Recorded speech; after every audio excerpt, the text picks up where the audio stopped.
नमस्कार दोस्तों, तो आप देख रहे हैं हमारा YouTube चैनल एग्रीकल्चर पाठशाला, जिसमें हम कर रहे हैं जो उत्तराखंड में आई हुई सहायक कृषि अधिकारी की जो वैकेंसी है उससे रिगार्डिंग जो सिलेबस दिया गया है उससे रिलेटेड जो क्वेश्चन है जो किसी न किसी एग्ज़ाम में जो है आए हुए हैं, जो आगामी एग्ज़ाम के लिए भी बहुत ही महत्वपूर्ण है। तो आज जो हम करने वाले हैं जो तिलहन फसल है, सरसों, सूरजमुखी और अलसी के जो महत्वपूर्ण क्वेश्चन हैं उनके बारे में। तो वीडियो को जो है आखिरी तक देखिएगा, क्योंकि इसमें जो है बहुत ही महत्वपूर्ण क्वेश्चन दिए गए हैं।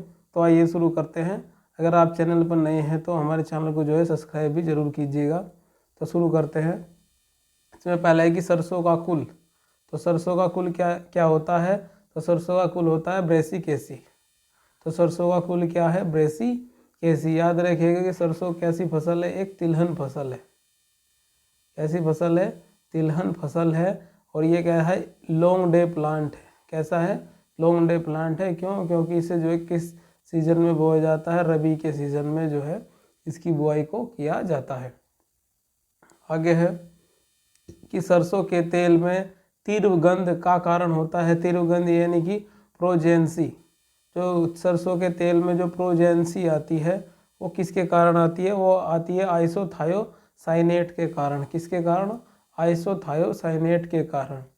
और एक याद रखिएगा कि सरसों के तेल में ही एक जहरीला पदार्थ पाया जाता है, जिसे क्या कहते हैं? सिनीग्रीन कहा जाता है।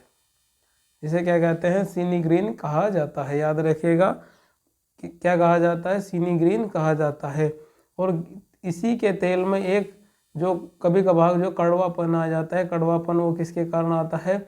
ग्लूकोसिनेलेट्स के कारण। ग्लूकोसिनेलेट्स के कारण। याद रखिएगा किसके कारण आ जाता है? ग्लूकोसिनेलेट्स के कारण जो है सरसों के तेल में कड़वापन आ जाता है, जिसे खाने से घेंघा रोग उत्पन्न हो जाता है। तो याद रखिएगा कि तिरुगंध जो आती है वो आइसोथायोसाइनेट के कारण आती है। जहरीला पदार्थ जो होता है तेल में वो सिनीग्रीन होता है। और जो कड़वापन होता है वह ग्लूकोसिनेलेट्स के कारण होता है। आगे बढ़ते हैं कि सरसों के तेल में पाए जाने वाला वह एसिड जिसके कारण हृदय रोगियों के लिए क्या होता है? यह तेल नुकसानदायक होता है। तो कौन सा एसिड होता है? वो होता है इरूसिक एसिड। इरूसिक एसिड जो है सरसों के तेल में पाया जाता है। जो हृदय से संबंधित जो रोगी होते हैं उनके लिए जो ये फायदेमंद नहीं होता है। आगे बढ़ते हैं कि सरसों की खली में नाइट्रोजन कितनी होती है? तो सरसों की जो खली होती है उसमें नाइट्रोजन कितनी होती है? 5.1%। याद रखिएगा कितनी? 5.1% होती है। वहीं फास्फोरस की अगर बात करें तो फास्फोरस जो इसकी खली में 2.5% होता है। और पोटेशियम जो है कितना होता है? 1.4% इसमें पाया जाता है। तो याद रखिएगा कि सरसों की खली में जो नाइट्रोजन होती है वो कितनी होती है? 5.1% जो है पाई जाती है। आगे है कि सरसों के पुष्प क्रम को क्या कहते हैं? तो सरसों के पुष्प क्रम को क्या कहा जाता है? कैटकेन कहा जाता है। वहीं अगर इसके फल के प्रकार की बात करें तो सरसों का फल का प्रकार क्या होता है? उसे कहा जाता है क्या? सिलिकुआ। सिलिकुआ। जितनी भी जो ब्रेसिकेसी या क्रूसीफेरी कुल की जो सब फसलें हैं उनका जो सभी का फल का प्रकार क्या है? सिलिकुआ ही होता है। और ये याद रखिएगा जो सरसों है कैसा है? द्विबीजपत्री पौधा है। द्विबीजपत्री पौधा है। आगे बढ़ते हैं कि भारतीय सरसों का वैज्ञानिक नाम क्या है? तो जो भारतीय सरसों है, तो भारतीय सरसों का जो वैज्ञानिक नाम है वह क्या है? वह है ब्रेसिका जुनसिया। तो ब्रेसिका जुनसिया जो है भारतीय सरसों का नाम है। और इसका अगर ओरिजिन की बात करें भारतीय सरसों की तो इसका ओरिजिन जो है वह कौन है? चाइना है। कौन है? चाइना है। और वहीं अगर इसमें गुणसूत्रों की बात करें तो गुणसूत्र जो है इसमें 2n बराबर 36 होते हैं। याद रखिएगा कि जो भारतीय सरसों है उसमें गुणसूत्रों की संख्या कितनी है? 36 है। वहीं अगर तेल की मात्रा की बात करें तो तेल की जो मात्रा होती है इसमें 33 से 38% जो है भारतीय सरसों में तेल की मात्रा पाई जाती है। तो याद रखिएगा कि जो भारतीय सरसों का वैज्ञानिक नाम है वो ब्रेसिका जुनसिया है। 2n बराबर गुणसूत्रों की संख्या इसमें 36 होती है। इसका उत्पत्ति स्थल चाइना है और इसका जो वैज्ञानिक नाम वो इसमें जो तेल की मात्रा पाई जाती है वो 33 से 38% होती है। नेक्स्ट है कि पीली सरसों में तेल की मात्रा होती है, जो पीली सरसों होती है, पीली सरसों को जो है क्या पीली सरसों जो होती है इसमें तेल की मात्रा कितनी होती है? 40 से 42% जो तेल की मात्रा पाई जाती है। वहीं अगर इसका उत्पत्ति स्थल बात करें पीली सरसों का, वो क्या है? दक्षिण पश्चिमी एशिया। क्या है? दक्षिण पश्चिमी एशिया है। याद रखिए क्या है? दक्षिण पश्चिमी एशिया है। और इसमें जो गुणसूत्रों की संख्या 2n बराबर कितनी होती है? 20 होती है। तो याद रखिए कितनी होती है? 2n बराबर 20 जो है पीली सरसों में गुणसूत्रों की संख्या होती है। नेक्स्ट है कि सरसों की बीज दर प्रति हेक्टेयर कितनी लेते हैं? 5 किलोग्राम जो है प्रति हेक्टेयर जो है बीज दर का प्रयोग किया जाता है। कितना किया जाता है? 5 किलोग्राम प्रति हेक्टेयर जो है सरसों की बीज दर का प्रयोग करते हैं। नेक्स्ट है कि सरसों का परजीवी खरपतवार, कौन सा? परजीवी खरपतवार। याद रखिएगा खरपतवार। तो सरसों का जो परजीवी खरपतवार है वो कौन सा है? ओरोबैंकी है। कौन है? ओरोबैंकी। तो याद रखिएगा ओरोबैंकी एक ऐसा है, एक रूट पैरासाइट है, यानी कि जो सरसों होती है उसकी जड़ में जो है ये पाया जाता है, यानी कि रूट पैरासाइट खरपतवार है क्या? ओरोबैंकी। किसका? सरसों का। नेक्स्ट है कि सरसों की प्रथम हाइब्रिड किस्म है। तो सरसों की प्रथम हाइब्रिड किस्म कौन सी है? ये विश्व की है, NRCHB 506। तो याद रखिएगा इसे NRCHB 506 जो है ये प्रथम हाइब्रिड किस्म है किसकी? सरसों की। आगे है कि सरसों की प्रथम बायोटेक किस्म है। तो बायोटेक किस्म कौन सी है? पूसा जय किसान। कौन सी है? पूसा जय किसान। पूसा जय किसान का एक अन्य नाम भी है जिसे बायो 902। पूसा दो क्या है? पूसा जय किसान का दूसरा नाम बायो 202 और 902। और ये किसने तैयार की थी? ये IARI में जो है VL चोपड़ा। किसने? VL चोपड़ा ने जो है इस किस्म को जो है तैयार किया था। किस तकनीक के द्वारा? वो सोमेटिक हाइब्रिडाइजेशन के द्वारा जो है इस किस्म को जो है विकसित किया था। किसने? VL चोपड़ा ने। कहा? इंडियन एग्रीकल्चर रिसर्च इंस्टीट्यूट में तैयार किया था। और इसका नया नाम क्या है? बायो 902। नेक्स्ट है कि सरसों का मुख्य रोग। तो सरसों का जो मुख्य रोग है वो कौन सा है? White rust. तो सरसों का जो मुख्य रोग है वो कौन सा है? व्हाइट रस्ट है। तो व्हाइट रस्ट जो है किसके कारण होता है? कवक के कारण होता है। और उस कवक का क्या नाम है? Albugo Candida. क्या नाम है? एल्ब्यूगो कैंडिडा जो है उस कवक का नाम है जिसके कारण व्हाइट रस्ट होता है। आगे है कि सरसों का मुख्य कीट। वहीं अगर कीट की बात करें जो सबसे ज़्यादा लगता है वो कौन लगता है? एफिड या माहू, जिसे क्या कहा जाता है? माहू कहा जाता है। इसका अगर वैज्ञानिक नाम की बात करें तो वो वैज्ञानिक नाम क्या है? लीपापिस इरीसीमी है।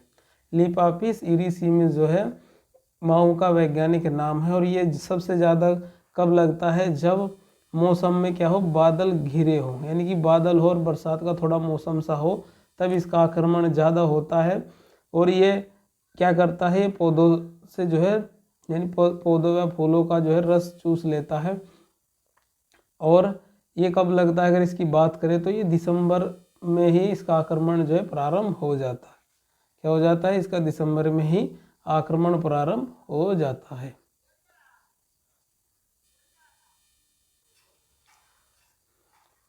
आगे बढ़ते हैं। सूरजमुखी में गुणसूत्र होते हैं। तो सूरजमुखी में जो है कितने गुणसूत्र होते हैं? 34 जो है गुणसूत्र सूरजमुखी में पाए जाते हैं। नेक्स्ट है कि सूरजमुखी का उत्पत्ति स्थल। तो सूरजमुखी का जो उत्पत्ति स्थल है वो क्या है, मैक्सिको। और मैक्सिको कहाँ पड़ता है, सेंट्रल अमेरिका में। तो याद रखिएगा कि मैक्सिको जो है उत्पत्ति स्थल किसका है, सूरजमुखी का। और ये कहाँ, सेंट्रल अमेरिका में।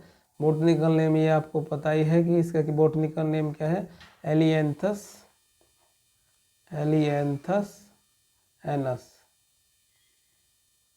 एलिएंथस एनस जो है इसका बोटनिकल नेम है सूरजमुखी का। नेक्स्ट है कि सूरजमुखी में लिनोलिक एसिड की मात्रा होती है। तो लिनोलिक एसिड की मात्रा कितनी होती है, 68% होती है। और यह जो एसिड होता है ये जो हृदय से संबंधित जिन्हें रोग होता है उनके लिए जो ये एसिड फायदेमंद होता है। नेक्स्ट है कि सूरजमुखी का टेस्ट वेट यानी परीक्षण भार कितना होता है, 43 से 45% जो है सूरजमुखी का टेस्ट वेट होता है।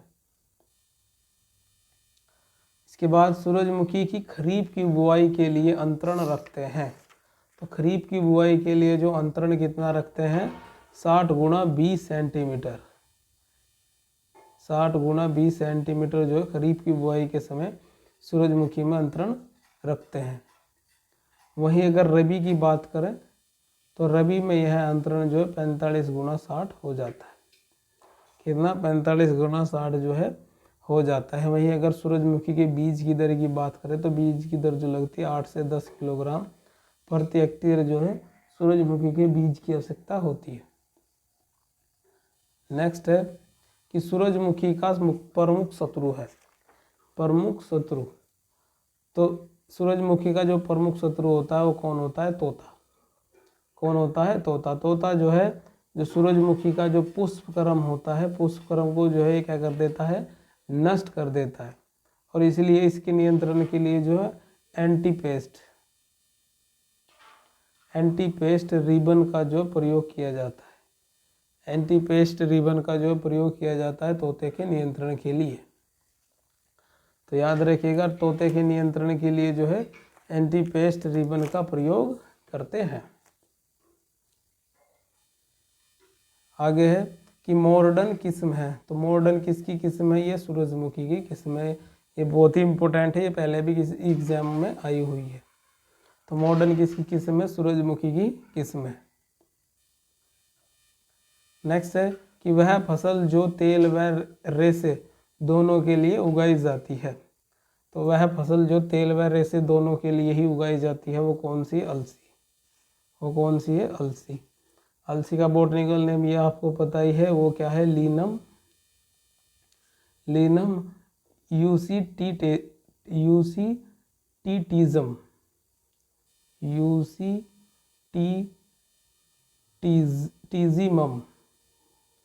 याद रखिएगा लीनम यूसीटीजिमम। वही अगर इसकी फैमिली की बात करें अलसी की तो वो कौन सी है, लिनेसी। तो फैमिली क्या है इसकी, लिनेसी। नेक्स्ट है कि अलसी के फल के प्रकार को क्या कहते हैं। तो अलसी के फल के प्रकार को जो है कैप्सूल कहा जाता है। क्या कहा जाता है, कैप्सूल कहा जाता है। वहीं अगर पुष्पक्रम की इसकी बात करें तो पुष्पक्रम जो है इसमें के पुष्पक्रम को क्या बोला जाता है, कोरम्बी बोला जाता है। कोरम्बी बोला जाता है। तो याद रखिए क्या बोला जाता है, कोरम्बी जो है अलसी के पुष्पक्रम को कहा जाता है। और फल का प्रकार कैसा होता है, कैप्सूल। और ये कैसा है, एक सेल्फ पोलिनेटेड क्रॉप है। कैसी है, सेल्फ पोलिनेटेड क्रॉप है। नेक्स्ट है कि अलसी में तेल की मात्रा होती है। तो अलसी में जो है तेल की मात्रा कितनी होती है, 33 से 47% तेल की मात्रा इसमें पाई जाती है। वहीं अगर अलसी में प्रोटीन की बात करें तो प्रोटीन जो है इसमें 36% पाया जाता है। किसमें, अलसी में। अलसी जो है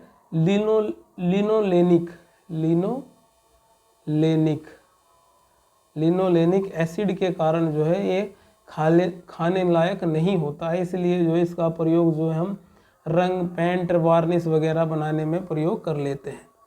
तो इसमें जो तेल की मात्रा कितनी होती है, 33 से 47%, प्रोटीन 36% और लिनोलेनिक एसिड के कारण जो है ये खाने लायक नहीं है।